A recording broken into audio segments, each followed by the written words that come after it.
एक शांत से गांव में हरिराम अपने बेटे मोहन के साथ रहता था।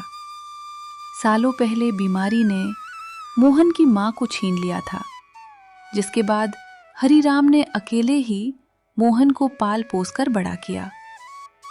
हरिराम चाहता था कि उसका बेटा सहारा बने, लेकिन मोहन तो बस सोने और आलस करने में माहिर था। अरे मोहन बेटा, दोपहर हो गई है, सोए तक सोए हो। मैंने सुबह कहा था कि कुछ बर्तन पड़े हैं, उन्हें साफ कर देना, पर तुम तो अपनी नींद से ही बाज नहीं आते। ओहो बाबा, आप भी ना। मुझे लगा अभी तो सुबह ही हुई है। आप चिंता क्यों करते हैं, मैं भी कर दूंगा। आप जाइए जमींदार के खेत पर, वरना वो फिर गुस्सा करेंगे। बेटा, अब इस शरीर में जान नहीं बची। मैंने जमींदार को मना कर दिया है। अब घर का गुजारा तुम्हें ही करना होगा। मेरी हड्डियां अब जवाब दे चुकी हैं। पिताजी, आप सीधे क्यों नहीं कहते कि आपको मेरा सोना पसंद नहीं? आप झूठ क्यों बोल रहे हैं कि आप काम नहीं कर सकते? तुम्हें मेरी बात झूठ लगती है? बाहर निकल कर देखो, लोग ताने मारते हैं कि कैसा निकम्मा बेटा पाल रखा है। जिस दिन मैं मर जाऊंगा, उस दिन तुम्हें मेरी बातों की कीमत समझ आएगी। पिता की बातें मोहन को चुभ गईं। वो गुस्से में घर से निकलकर जंगल के एक पेड़ के नीचे जाकर बैठ गया। ये गांव वाले भी ना पिताजी को भड़का देते हैं। अगर मैं थोड़ा आराम कर लूं तो क्या पहाड़ टूट जाएगा? खैर, अभी तो थक गया हूं, थोड़ा सो लेता हूं। वहां से एक पंडित बाबा गुजरते हैं और उसे जगाते हुए बोलते हैं, उठो मूर्ख, इतने हट्टे कट्टे होकर भी आलसियों की तरह दिन भर सो रहे हो। क्या तुम्हें जीवन का कोई उद्देश्य नहीं पता? बाबा, आपको क्या समस्या है? घर पर पिता नहीं सोने देते, यहां आप आ गए। मुझे शांति से रहने दीजिए। बेटा, मैं तुम्हारा दुश्मन नहीं, तुम गलत राह पर हो। याद रखना, तुम पर बहुत बड़ी मुसीबत आने वाली है।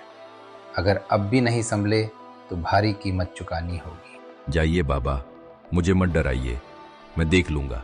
मोहन ने बाबा की चेतावनी को अनसुना कर दिया, लेकिन समय अपनी चाल चल रहा था। कुछ ही दिनों में हरिराम की हालत इतनी बिगड़ गई कि वो बिस्तर से उठ भी नहीं पा रहा था। घर में ना अनाज बचा, ना पैसा। मोहन बेटा, शायद अब मेरा वक्त आ गया है। अपना ख्याल रखना। याद रखना, काम कोई छोटा बड़ा नहीं होता। इंसान की सोच छोटी बड़ी होती है। नहीं पिताजी, मैं आपको कुछ नहीं होने दूंगा। मैं आपको अभी डॉक्टर के पास ले चलता हूँ। मोहन अपने पिता को अस्पताल ले जाता है। मोहन, इनकी हालत बहुत गंभीर है, तुरंत ऑपरेशन करना होगा। इसके लिए 50,000 रुपये जमा करने होंगे। डॉक्टर साहब, इतने पैसे मैं कहाँ से लाऊं? कृपया कुछ समय दीजिए। मैं कुछ दवाइयाँ दे देता हूँ, जिससे इन्हें कुछ दिन आराम रहेगा, लेकिन जितनी जल्दी हो सके पैसों का इंतजाम करो।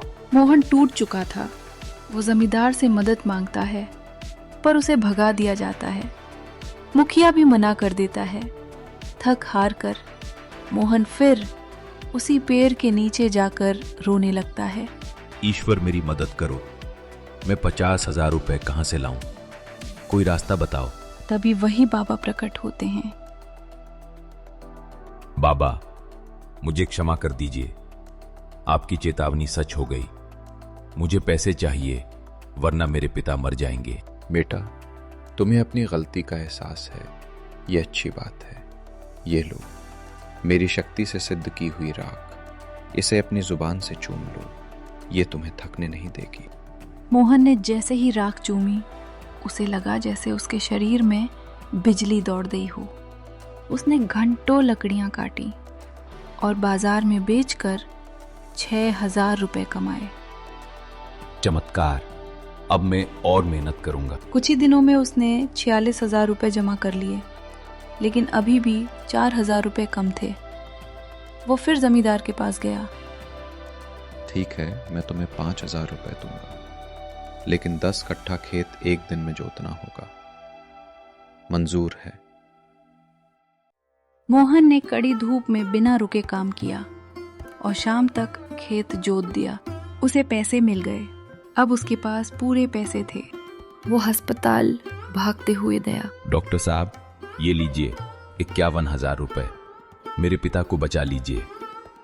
ऑपरेशन हुआ। कुछ देर बाद बधाई हो, ऑपरेशन सफल रहा। मोहन की आंखों में आंसू आ गए।